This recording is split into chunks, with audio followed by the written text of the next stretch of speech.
Good morning, everyone. Welcome to the Mass Youth Soccer 50th Anniversary Workshop in association with the New England Revolution. Let's welcome Dr. Amy Bender. Dr. Bender is the founder and principal sleep strategist at Sleep In to Win. She received her PhD and Masters of Science degrees in experimental psychology, specializing in sleep EEG. For those of you that are as medically and technically challenged as I am, I'll save you looking up that acronym. It stands for measuring the electrical activity in the brain while you're sleeping. Did I get that right? Okay, thank you. Dr. Bender helped develop the only validated sleep screening tools for athletes and implemented sleep optimization strategies for numerous professional, Olympic, and FIFA Women's World Cup teams. So please welcome Dr. Amy Bender.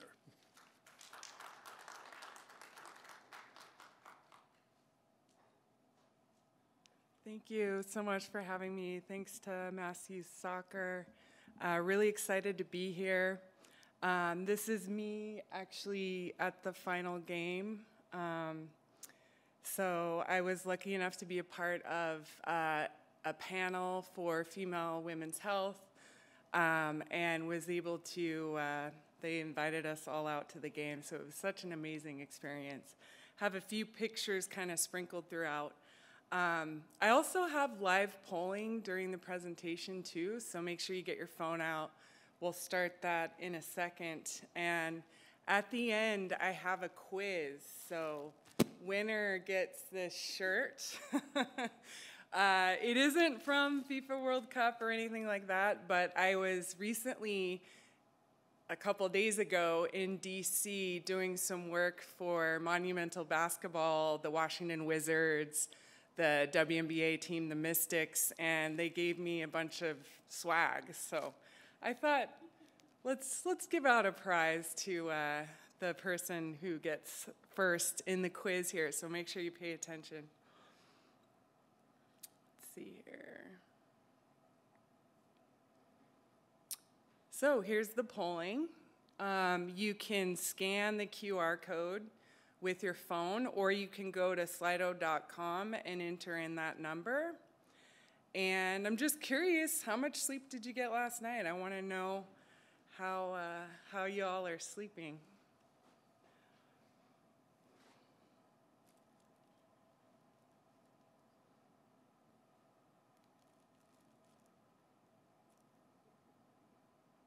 Got about 5 participants here. Looks like all tied there, 8 and up, 7 to 8, 6 to 7.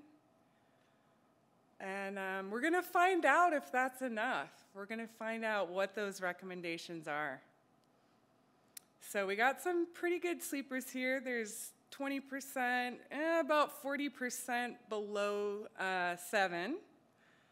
And third of you about 7 to 8. So looking pretty good here. I think we can optimize it a little bit more. So for the talk today, I'm going to talk about the science of sleep. We'll talk a little bit about that, why athletes should care about sleep, and what you can do as a coach to help them sleep better. And then kind of end it with some of those sleep strategies.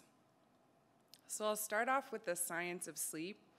I really love this quote: if sleep does not serve an absolute vital function, then it is the biggest mistake the evolutionary process ever made. So we sleep so much of our lives, a third of our lives, and we haven't evolved to get rid of sleep. And so this really sums up how important sleep is for our overall physical health, our mental health, different processes, decision-making, etc. I'm going to focus on 3 keys to optimal sleep, and there may be a few quiz questions on that, just so you know. But I am curious, we're going to start with quantity of sleep. So how much sleep do you think your athletes are getting per night? So go ahead and fill that out. Again, scan that code or go to slido.com, enter that in, and then submit your answer.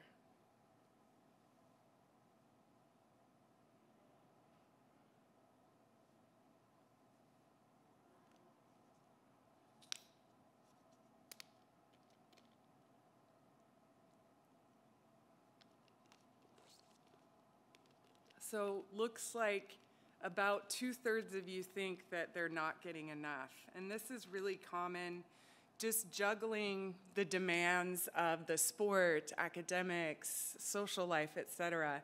We do see that where kids aren't getting enough sleep in general. And then about 18% probably hitting the recommendations, and 18% of you have no real idea because you've never asked before. So this is the sleep duration recommendations according to age. So I guess let me see if can you see my mouse? Oh, there we go. Okay, so we have different ages along the bottom here, and we have the amount of sleep that they should be getting across a 24-hour day, with dark blue the recommended amount. So if we go over to school-aged kids, between 6 and 13, they really should be getting between 9 and 11 hours here in the dark blue. Now, the light blue may be appropriate there can be some individual variability in the amount of sleep that someone needs, but ideally we want to be trying to hit that dark blue there. So for a teen, it's more like 8 to 10. And then as you become an adult, between 7 and 9. So we really want to hit that minimum mark on this dark blue here. But what we see with athletes, if we look at just a sample of professional athletes along the bottom here, this is a bit older, and the amount of sleep that they're getting across a 24-hour day, most of them are, really trying to go beyond the recommendations. So we have Usain Bolt between 8 and 10, Roger Federer between 11 and 12. He actually of course, he has the luxury to have a separate room or a separate house for himself so he can sleep versus bringing his family along in a separate unit. So he really prioritizes sleep. LeBron James, 12 hours. And Michelle Wie, 10 to 12 hours. So really understanding the importance of sleep, prioritizing it, and then, there are some individuals, Tiger Woods reported between 4 and 5. But I wonder, what would happen if he got more? What would that look like? Just because of the relationship between sleep and performance, which I'm going to share with you a little bit later. Now, we talked about quantity, so now I want to focus on quality of sleep. So it's not just about how much you're getting, it's about the quality of that sleep. So are you using caffeine? Are you looking at your phone before bedtime? Are you getting enough sunlight? All of those things can lead to poor or better quality sleep. So curious, how satisfied are your athletes with the quality of their sleep?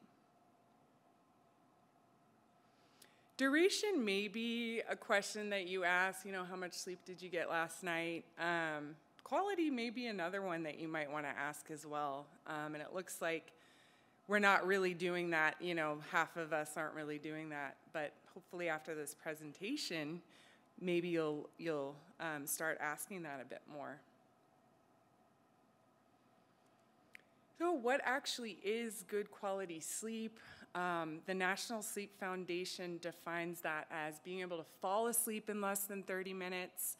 Waking up once per night is totally normal, but we want to make sure you're awake less than 20 minutes during the night. And then we want to be sleeping most of the time that we're in bed. We don't want to wake up in the middle of the night, be awake for an hour, and then, be able to go back to sleep. We just want to keep that awakening to a minimum. And this is how they define that.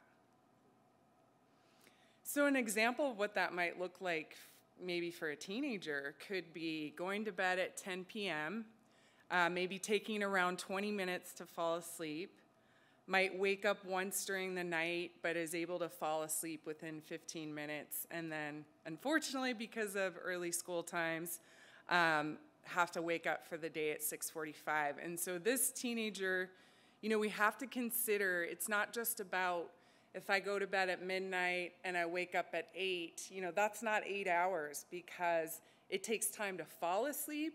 You may wake up in the middle of the night, you know, you may wake up at the end of the morning, and so we have to take into consideration those awakenings. So if we're thinking a teenager needs 8 hours, we need to be in bed longer than that. So I wanted to talk about timing. So we talked about quantity, the amount of sleep. We talked about a little bit about quality, what that should look like. And so now I want to talk a bit about the timing of sleep and how that looks like as children age. So curious, so chronotype, kind of your preference for being a morning type or an evening type, and then somewhere in between is more of that intermediate type.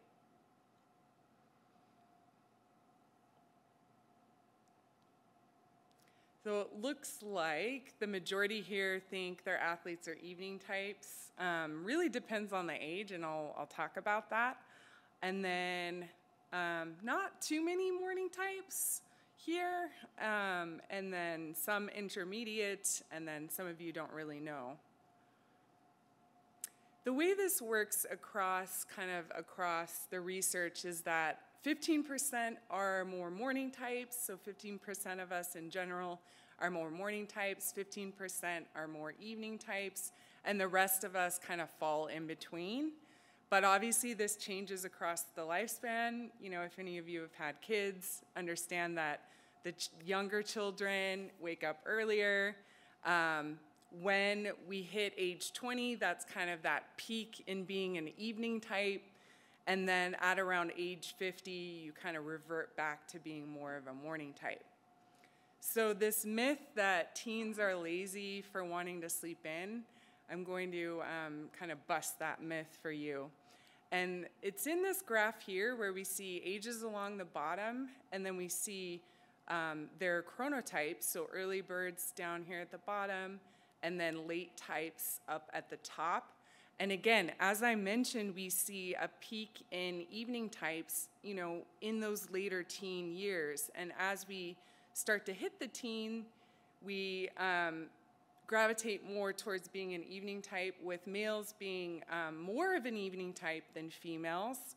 But again, kind of that key takeaway here is as we become teenagers, we gravitate more towards being an evening type. And what that means is their melatonin, their biology, their melatonin, their sleepiness hormone isn't actually being released until later. And so it's, you know, can be very challenging to have training time at 8 in the morning for a teenager. So something to kind of consider, that it's more based on biology and not on discipline, for example. So this is just kind of a summary of what I talked about for the science of sleep. The quantity of sleep, so adult between 7 and 9, teenager between 8 and 10, and then school-age child between 9 and 11. Quality of sleep, we want to make sure we're falling asleep in less than 30 minutes. We wake up no more than once per night, and we're asleep most of the time that we're in bed. And then timing of sleep, just kind of keeping in mind that teenagers, as we become into those teenage years, early adulthood, that there will be a more gravitation towards being a night owl. Okay, so for part 2, why athletes should actually care about sleep and why you as coaches should care about this as well. So what I'm going to talk about now are the benefits of sleep for athletes. So we have better at school. I'm going to talk about academic performance. I'm going to talk about the impact on athletic performance. the impact on being on the field, so getting sick less often, getting injured less often, and then also just about kind of the benefits of sleep for growth as well. So starting off with academic performance, we see that if we just look at how much high school students are sleeping and what their grades are, we see that those who are getting 30 minutes, so for example, those who are getting C's, D's, and F's actually are getting about 30 minutes less sleep than those who are getting A's and B's. And of course, this is kind of correlational, but this has been replicated time and time again. That is pretty solid evidence, if you aren't getting enough sleep, that your grades will likely suffer. And in this particular study, they found that those who slept less than 7 hours on school nights or delayed their bedtime on the weekends by more than 2 hours had more sleepiness throughout the week, they had more depressed mood, they had more behavioral problems than those who were getting just over 8 hours and who had less of a mismatch on their weekend sleep with their bedtimes. Now, moving on to athletic performance, this was a study done in college basketball players at Stanford, and they looked at how much sleep they were getting normally and how that compared to when they told them to get more sleep, extend your sleep. And they looked at performance measures. So they looked at sprint times, they looked at free throws, three-point reaction time. They also looked at game performance as well.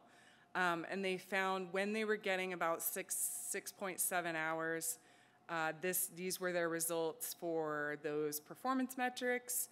And then after about 4 to 6 weeks of telling them to be in bed for about 10 hours, they got 8.5 hours, and this is what their performance metrics look like. And you see here that there's a huge improvement in sprint times, three-point percentage, free throws, reaction time, also not pictured here, game performance, mood. So definitely we see a huge benefit of getting more sleep on athletic performance. And this isn't a randomized control trial, but this is actually, I'll show you in a later slide, that this has been replicated in other sports as well. Now, talking about chances of catching a cold, this is a study looking at the amount of sleep coming into a cold exposure and their chances of catching that cold.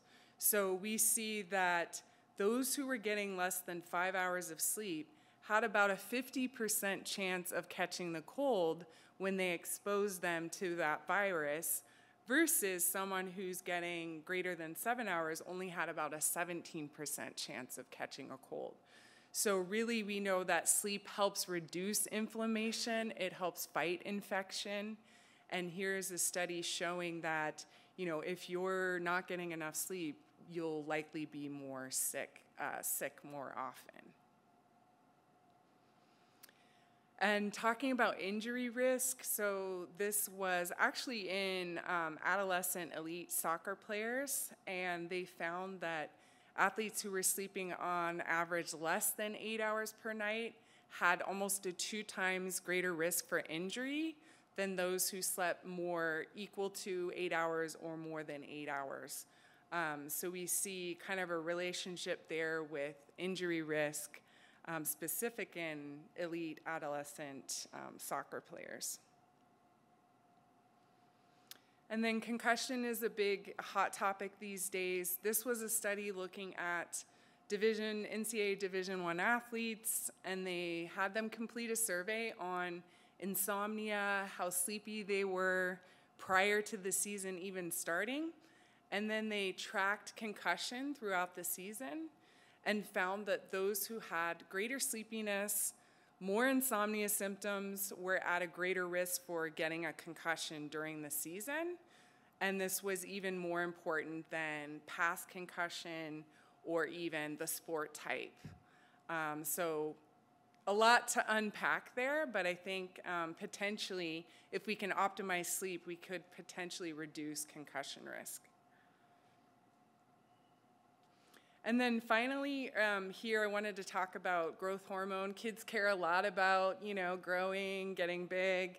And so we know that some growth hormone is released post-workout throughout the day, but we see that most of growth hormones, so where tissues are being repaired, muscles are being optimized, actual growth happens, 75% is actually occurring during sleep.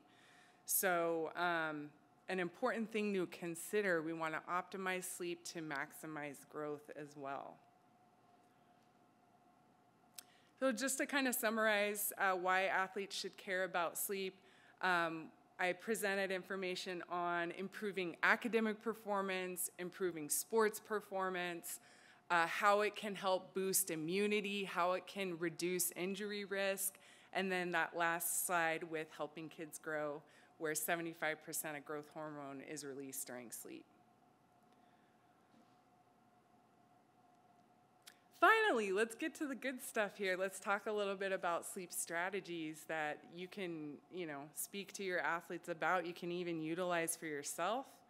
The first part is let's try and educate our athletes about the importance of sleep. So thinking about why athletes should care about sleep and translate into, what my athlete actually cares about. So maybe they really care about performance, athletic performance. So I'm going to say, hey, sleep helps you perform better, and can kind of just start the conversation. It may not necessarily have to be like bring a sleep expert in and do a talk for your team, but definitely just starting the conversation more, talking about it more, the importance of it is going to be important.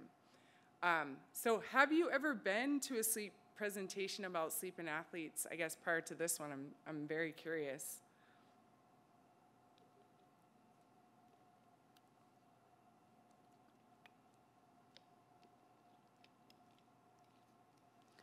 Not really, it looks like. And it's starting to become more popular. And I mean, there's even probably NBA teams out there or NFL teams that don't really have a sleep expert on their team. So, but it's starting to become more and more common. But definitely something we need to be talking to our athletes about. So this was a study done looking at sleep information sessions, kind of like this one.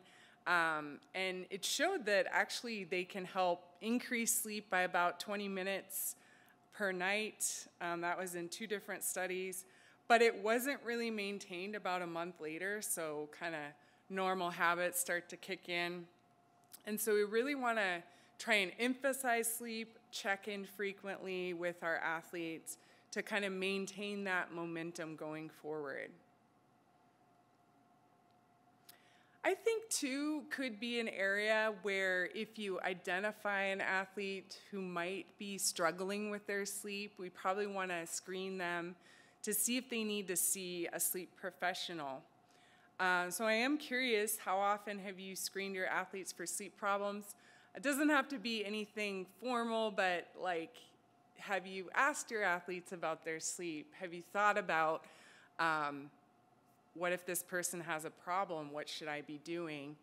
So I am curious, how often have you screened your athletes for sleep problems? Looks like a couple of you have, so that's great. But the majority maybe haven't really thought about this quite yet. This is a tool you can use, so if you want to scan that code there, it'll take you to an online quiz or an online questionnaire where you can send this link to your athletes if you think that they have a problem, and then just see. They could forward you the results. You get automatic results, and it really classifies athletes into no problem at all, mild problem, moderate problem, severe problem. So if we're getting into more of that moderate to severe, we'd want to get them referred to a sleep clinic, would be kind of that plan of action.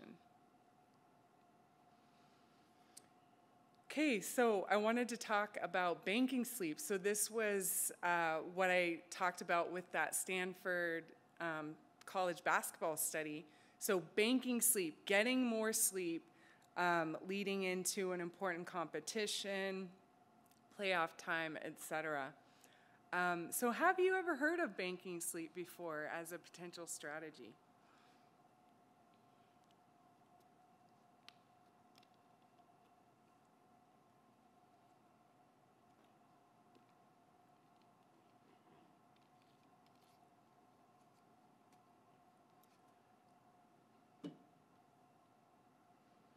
Not really, it looks like. About 60% haven't really heard about it before. Maybe a third of you, 40% maybe, have heard about it or kind of heard about it. So let's talk a little bit more about what that actually is. So again, I mentioned the Stanford basketball study, so that's that first bullet there.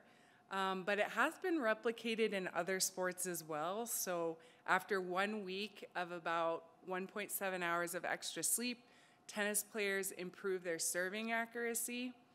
After 3 weeks of just 45 minutes of extra sleep, rugby players reduce their reaction time. They decrease their cortisol, that stress hormone. And then even just 3 days of 1.5 hours of extra sleep per night, cyclists had a 3% faster time trial performance in an endurance race. So it could make a big difference, and I think utilizing it leading into an important competition, into playoffs. I mean, of course, we want to optimize sleep across the whole season, but if we can really emphasize this when we're approaching, playoffs, et cetera, it could really make a difference in performance. Okay, so pre-sleep routine is a good one. And I like to think of it as landing the plane. So we can't just hit the pillow and expect to have a good night's sleep. We need to kind of prepare ourselves, prepare our brain and our body for better sleep. So we need to have a routine. And this is something working with professional athletes. I hear across the board, recreational athletes, college athletes, they're having a hard time shutting their mind off after a game, after, just in the evening in general. And so we need to put in steps to help prepare their mind and body for sleep. So I think, number one, setting a sleep mode in your phone, in your kids' phones, mentioning this to the teams, where at a certain time, the phone goes into sleep mode and goes into grayscale, so you're not as activated to scroll. So that could be one potential strategy there. And then take a little bit of time to get ready for the day, pick out your clothes, pack your bags, those kind of things. And then taking a warm bath or shower has been shown to kind of activate that relaxation system, but also leads to better temperature regulation at night as well. So that can be an idea to include during this pre-sleep routine. And then 2 of my favorite strategies are to, breathe as well as kind of do a brain game. So let me kind of explain that. So breathing techniques, we want to exhale longer than we're inhaling, and that's going to activate the parasympathetic nervous system, the relaxation system. So you could take about 3 to 5 minutes, breathe in for 4 seconds, hold your breath for 2 seconds, and then breathe out for 8 seconds. And anytime you're breathing out longer than you're breathing in, you're activating that relaxation system. So that's something we can do to help shut off the mind. The other thing is to do a brain game. So there's a couple different ones that I like. You can just pick a color, like red, and imagine all the objects that you can that are red. So red raspberry, a strawberry, a glass of red wine, a red shirt, a red bag, a red chair, and you're just imagining these things in your mind. And what that does is it helps simulate what your brain does when you fall asleep. And it takes your mind off of, I gotta do this, I gotta do that, I'm worried about this, I'm worried about that, and it just preoccupies your mind just enough. Another one could be, and I use this with my kids too, is pick a category like animal, and then go through the alphabet imagining those animals. So A, alligator, B, bear, C, cat, D, dog, etc. And so this is a strategy we can teach our kids, you can do yourself, to really incorporate breathing and then pick a brain game before bedtime. And this also works when you wake up in the middle of the night as well. So you wake up in the middle of the night, you don't want to be in bed awake for too long. So you do some breathing, you do a brain game, and then you get up out of bed and only return back to bed when you're sleepy. And that will start associating our bed with sleep, and we don't want to be associating it with wake, so we don't want to be in bed while awake for a long period of time. So that's just kind of some strategies that we can incorporate to prepare our brain and body for sleep. All right, so that's all I have. I do have a quiz here. So we have this prize. Some of you might have missed that. I was with the Wizards, and they gave me a bunch of swag. So sorry it's not soccer, it's basketball. But we have a T-shirt here on the line. Now, the way this works is I have 5 questions, and it's going to be based on whether you get the question correct, but also how fast you get the question correct, okay? So you may get the question right, but someone may beat you to getting the question right, so you got to be aware of that. And it'll tell us, it'll give us a leaderboard all the way up to that last question, so we'll kind of figure out who's in the lead as we go. All right, lots of people here. This is great. Okay, so here is the first question. What were some of the strategies that I talked about? So go ahead and click as many that I talked about here, and hopefully you can get all of those.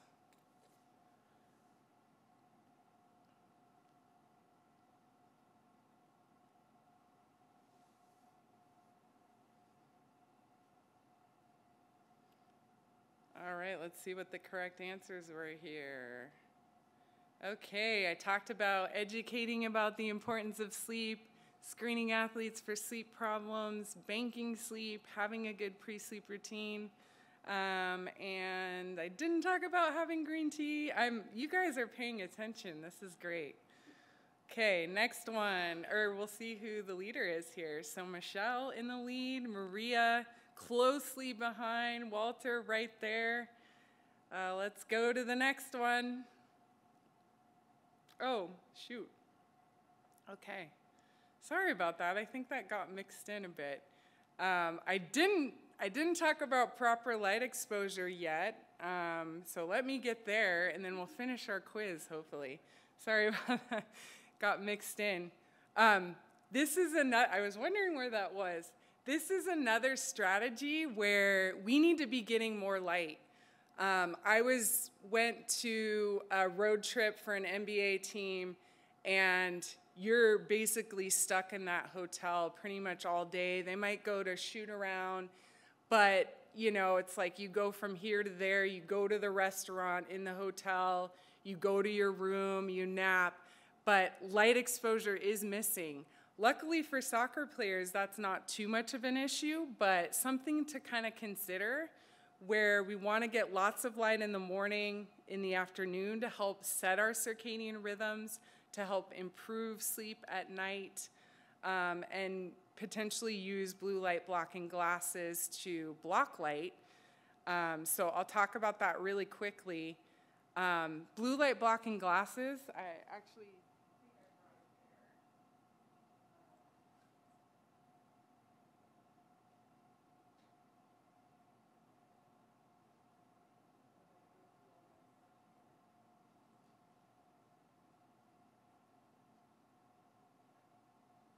So these just help promote melatonin. They're just kind of a dark red or even a dark orange color here, like you see. And it helps when light from our computer at night is kind of telling our brain to wake up. This can help block out the bad blue light that's reducing our melatonin, making our circadian rhythm later.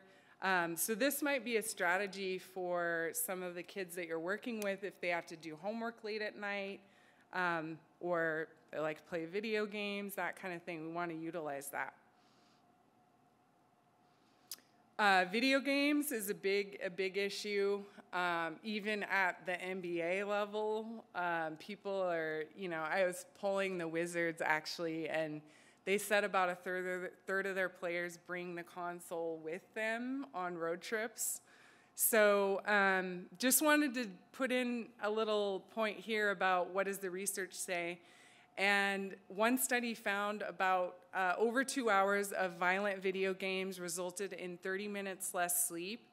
It resulted in less REM, overall poor sleep quality, compared to a group that did about an hour.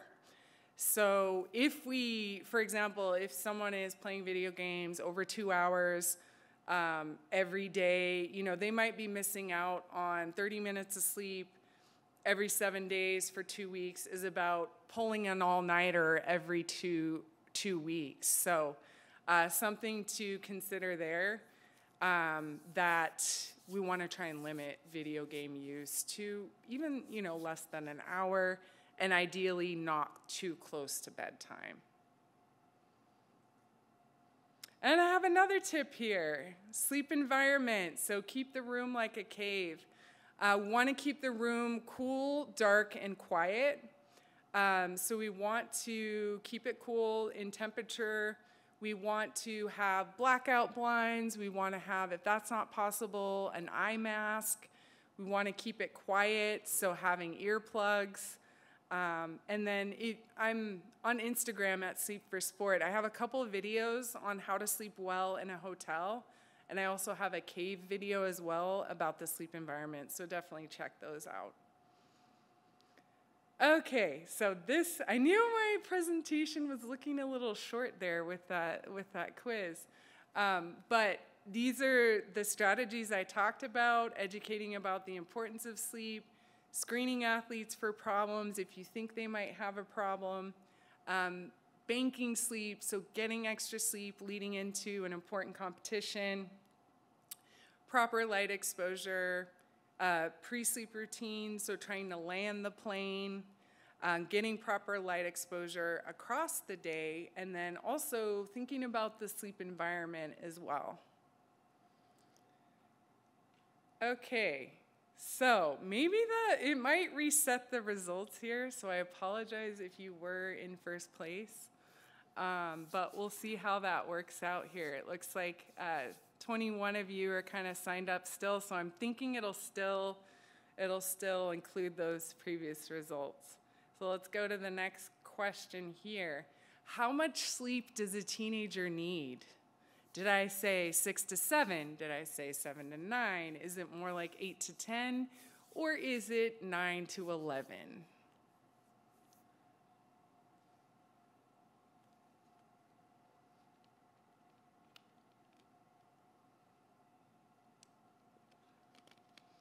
Okay, a majority of you, 45%, thought it was 8 to 10, and that is the correct answer. So let's see who is in the lead. So Kimberly, okay, it did consider that first question. So Kimberly's in the lead, Tyrone right there in second, Kelly in third. Let's go to the next question. What is the healthy amount of time to fall asleep? Is it less than 5 minutes? Is it less than 30 minutes? Is it 30 to 60 or greater than 60?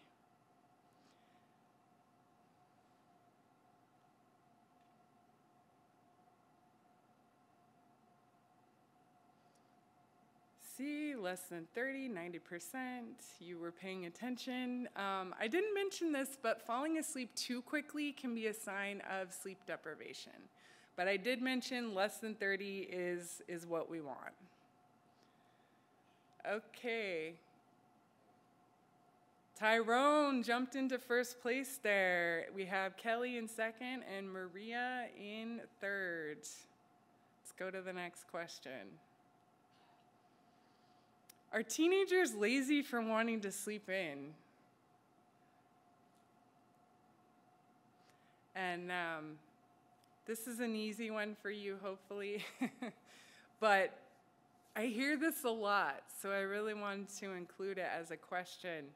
So 90% no. Is that the correct answer? Yes, that is the correct answer. So strength and conditioning coach, I don't want to throw them under the bus, but you know, a lot of people think that we can just have a training session at 6 in the morning and it's going to be fine and they just need to go to bed earlier. But in reality, the biology isn't allowing them to do that. So trying to consider that when we're making our practice times.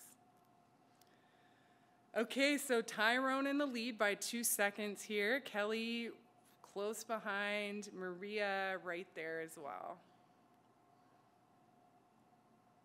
What are some reasons athletes should care about sleep? So what did I talk about here? Should be a pretty easy one, hopefully.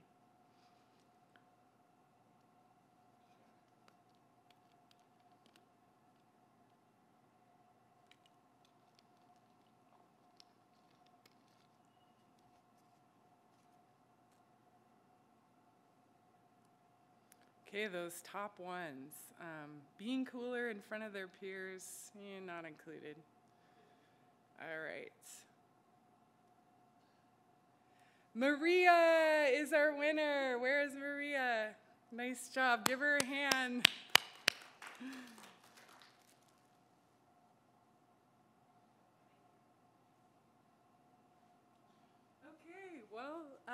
Thank you for your attention, and I'll take any questions as well. We'll kind of come around the room.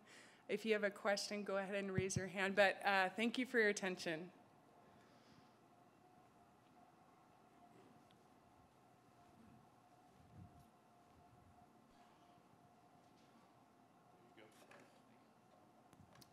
Thank you for doing this. Couple things. So what are some strategies around, I guess, food, drink, and then also what if they do stop, get bad sleep for a few nights in a row and need to catch up and things like that? Mm-hmm. How can you help them with that? Yeah, no, it's a good question. When we eat too close to bedtime, we start to see kind of impairments in recovery, like with heart rate variability, for example. So just more load on the body if you're eating too close to bedtime. So we generally like to recommend at least 3 hours before bedtime to have a big meal. So we don't want to eat a big meal closer than that. Sometimes it's challenging depending on when the game gets over, when practice gets over, et cetera. And we want to refuel, obviously. So it could look like more, a snack before bed.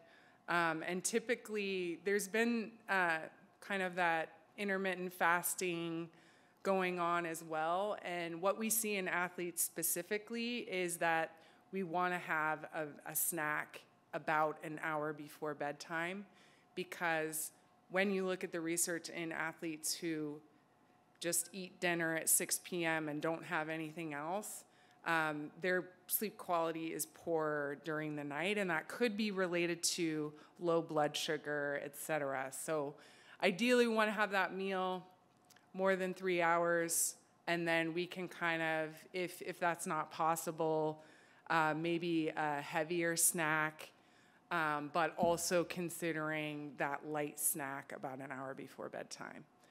And then your second question. If you start to get behind in sleep? Yes. Okay, yeah. That happens a lot where we, college athletes are studying for finals. They may not be getting as much sleep, although the research would show if you get more sleep, you will perform better during finals. But there are definitely periods where they're not getting enough sleep. So we do want to catch up on sleep a bit, but we don't want to sleep in till noon on the weekends, for example. As I presented earlier, there starts to be, when there's a big mismatch between weekday and weekend sleep, we start to see more mental health problems, poorer academic performance. Now, a lot of time that's not possible to get enough sleep during the week. So napping is a good strategy to try and implement, even if it's a 20-minute nap right after school. As long as it's not interfering with the ability to fall asleep at night, you could even push that till 5 p.m., for example. So napping is a good strategy to try and make up for that. But then also extending your sleep a bit by maybe 90 minutes on the weekend. Sleeping in by 90 minutes seems to not be associated with some of those poorer health outcomes. So absolutely, I think if extending sleep, so getting more than you normally get, will help with performance, we definitely want to recover from sleep deprivation as much as we can. Hope that helps.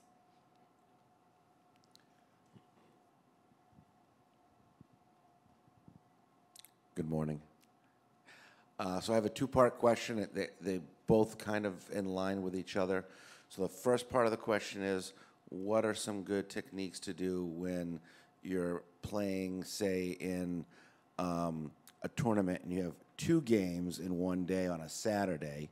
What is the best, sleep pattern to get into to prepare for that? And the second part of my question is, one of the teams I work with is a high school team, and sometimes the schedule falls that we have 3 games in 1 week, a Monday, Wednesday, or a Friday, or a Monday, Wednesday, or a Saturday. So how do we work with getting enough sleep in that scenario as well? Yeah, those are challenging situations.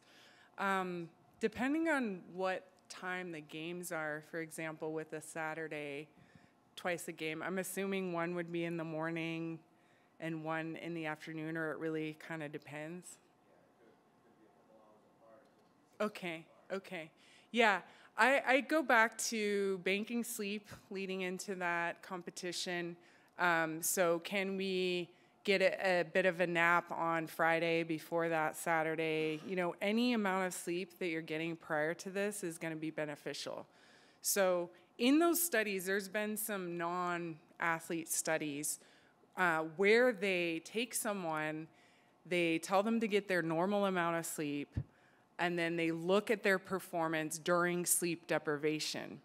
They take that same group, they tell them to get more sleep leading into sleep deprivation, and they perform way better. So any amount of sleep that we can get prior to this is going to be beneficial.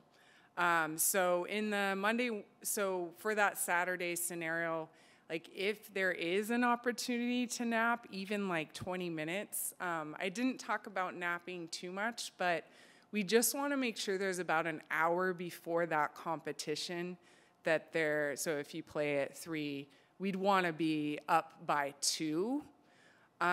So giving yourself enough time to get rid of the grogginess. So if there could be an opportunity to nap, I would suggest that.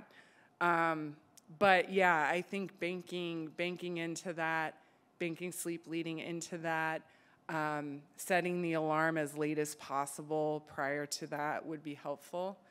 In a scenario where it's like a Monday, Wednesday, Friday, again, can obviously be quite challenging, but I would say trying to keep sleep as consistent as possible, but potentially adjusting it by 90 minutes, like I said. So maybe even trying to get to bed earlier on the Tuesday, Thursday, maybe sleeping in a bit later, which is kind of hard to do, but getting everything ready for school, getting everything ready, just sleeping in as late as possible, setting that alarm as late as possible, could be a strategy. But yeah, I don't know if that helps or, okay.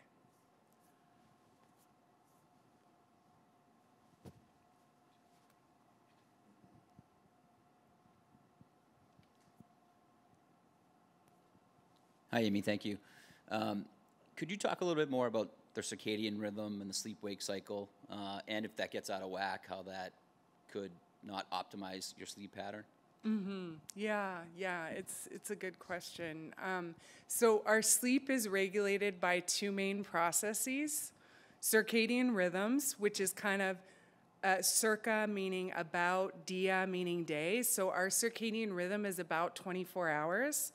Now, if you have a teenager, it's going to be longer than that, and that's why they want to go to bed later and wake up later. So it may be shifted. So depending on if you're a night owl, it's likely longer. If you're more of an early bird, it's likely shorter. So you want to go to bed earlier, wake up earlier. And so circadian rhythms impact our ability to sleep during certain times as well as be alert during certain times. That's also combined with the homeostatic process, which is basically how long you've been awake. So if I pull an all-nighter, I'm going to have a lot of sleep pressure building up, but my circadian rhythm will be alert during certain times of the day and sleepy during certain times of the day. So I worked at a sleep lab where we sleep deprived people for 62 hours. They were up for 2 full nights of sleep. And it was so fascinating to me because their circadian rhythm played a role in when they were alert and when they were sleepy. So I could have had someone who was 60 hours sleep deprived, and they could have been wide awake because their circadian rhythm was alert during that time.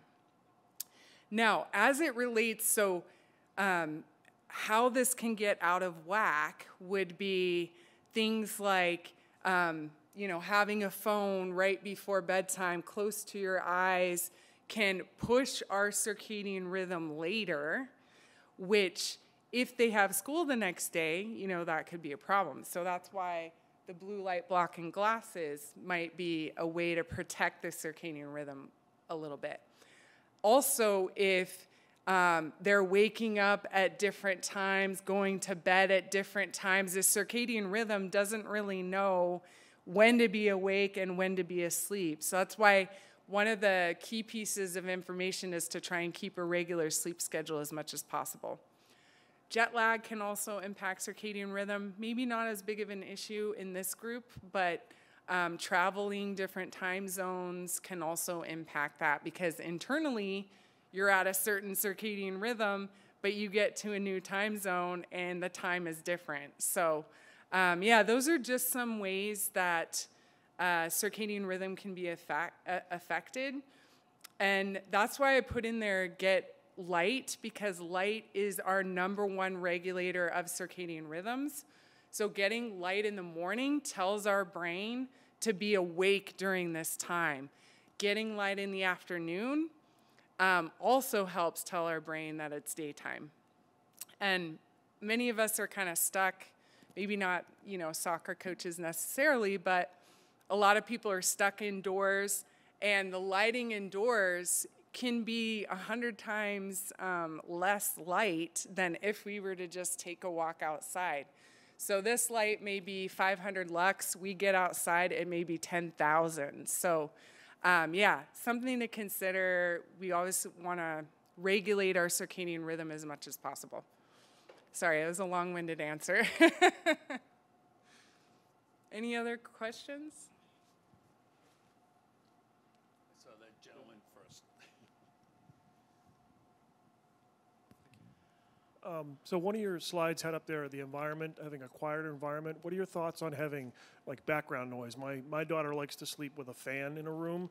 It's just a low level noise. She says it helps. So what's the thought process on that? When it comes to noise and sleep, I was wondering this, if there's some sort of app that tells you the decibels of the noise. There must be. But usually the research, we want it below 35 decibels. A fan is typically below 35. It's not an issue. Also, helping with ventilation, keeping them cool. A fan, I think, is not a big deal as long as it's not too loud. We don't want it to start getting over that 35 decibels. Some people can't really tolerate earplugs too, so white noise, I think, is a second best option.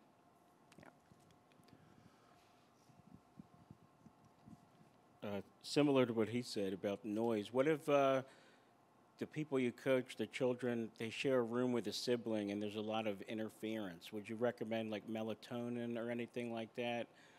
And is there any sleep disorders that children may have? Yeah, my 9-year-old and 6-year-old share a room, and my 6-year-old can be disturbing a bit, and actually he does have sleep apnea. So sleep apnea can occur in children at any age.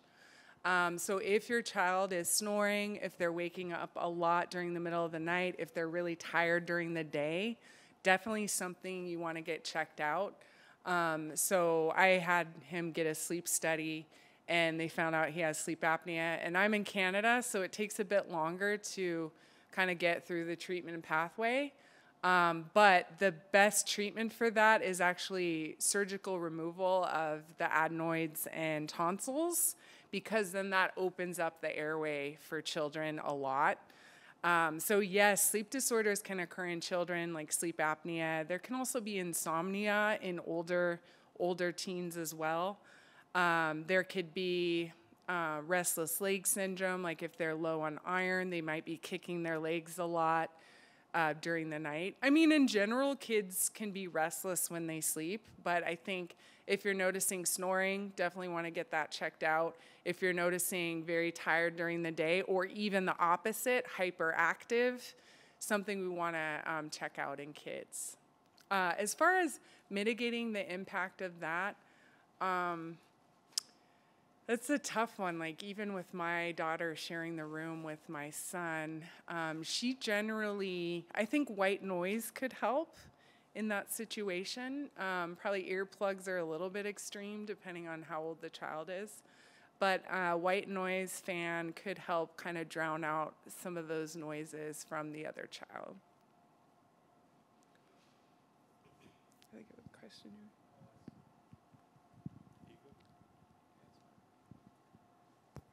Yeah, that's a quick one. So you talked about increasing light exposure during the day, and then earlier you talked about like a wind down routine. Is there a gap in between? Like, is there a recommendation of when to, I guess, tone the lights down, kind of? Yeah, good question. So ideally we want to kind of go along with the sun. So when the sun starts to set, we want to, kind of start dimming the lights. But I mean, I know that can be very early in the winter, so that's a bit extreme. But ideally, in general, just kind of following along with the sun. And so my typical rule would be to start dimming the lights about 3 hours before bedtime. And even like some studies have shown wearing these, 3 hours is when melatonin starts to get released gradually, and then it kind of amps up as you get closer to sleep. So yeah, ideally I think the 3 hour mark would be where we would want to start dimming, where we would want to maybe start putting our phone in grayscale. Yeah, those kind of things, maybe even utilizing these, which are really inexpensive actually. These are more of like a working, I don't know what these are used for, not necessarily sleep per se, but you just want to look for a dark red, dark orange color, and that's going to block out 99% of the blue light. And they're $20. You can find them on Amazon probably. Yeah, another question? Is there a color that's good for sleep? I was thinking of these, I have these colored bulbs. Red. Red, orange. Yep. Red and orange will be more like relaxing, sleep promoting. So red, orange light versus, bright white light is telling our brain to wake up. I think we have a question right here. It's more of a curious question. Is there a study between sleep deprivation and ADHD? Yeah, so she was asking about sleep deprivation and ADHD, and there is a very strong connection there, where when you're sleep deprived and sleep depriving children, like there's been studies to show ADHD symptoms go up with less sleep. So again, that's why ADHD can be a sign of an underlying sleep disorder if they're not getting enough sleep, if their quality is suffering. That could be related to the ADHD. But even in a normal child who's sleeping well, if they don't get enough, they can then become more hyper.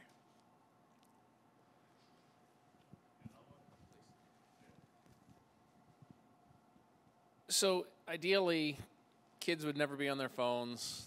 They would never eat candy. They'd never have caffeine, right? I think the kids, though, they're on a schedule, right? They do plenty of activity in a day when they're athletes to tire out their body. So what are the recommendations in terms of, okay, when is the best time to eat that junk food? When is the best time to, how do you wake them up in the morning if they are tired? Like, even if they're on a good routine, how do you get them better sleep? When's the best time to let them be on their screen for a half an hour or whatever? And if the routines are good, but they're still complaining about quality of sleep, or I'm still tired, and it's really about the quality, then can you say that it's most likely because of either screen time or nutrition or something else that's typical? Again, because they're burning so much energy. Yeah. My first thought would be, are they getting enough?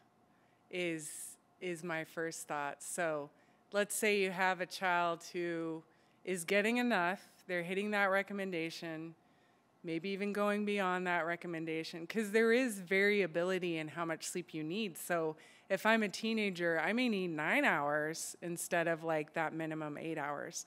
So that's my first thought. If they're struggling to get up in the morning, it may be the timing of the sleep. So their melatonin is being released later, which means if they're getting up early, they're still having a lot of melatonin going on. Now, we can provide interventions to help with that. And I would say this is one of them, because it's going to help shift your circadian rhythm earlier, which is what we want. So this blocking light at night, getting lots of light in the morning, is going to help these teenagers shift their rhythm earlier. Melatonin was mentioned as well. Melatonin is typically useful for a night owl, so someone who's just, wants to go to bed at 2 in the morning, wake up at 10 a.m., melatonin might be useful. I'm very hesitant to recommend that in kids. There's just not a lot of research right now. So melatonin could be useful, getting light at the right time, having a good wind down routine, so limiting electronics, an hour ideally, but you may have to push it to 30 minutes, So just trying to do whatever you can to optimize given the situation. Caffeine, we want to, by noon, we want to cut off caffeine. Even a pop, a soda, could impact kids because they're more potentially sensitive to caffeine. Does that answer your question? Okay. Yeah, it's challenging. It's very challenging. But we just got to do the best that we can, given what we know. Dr. Bender, we need to wrap this up. We have another presentation Okay. we need to get prepared for. All right. Well, thank you so much.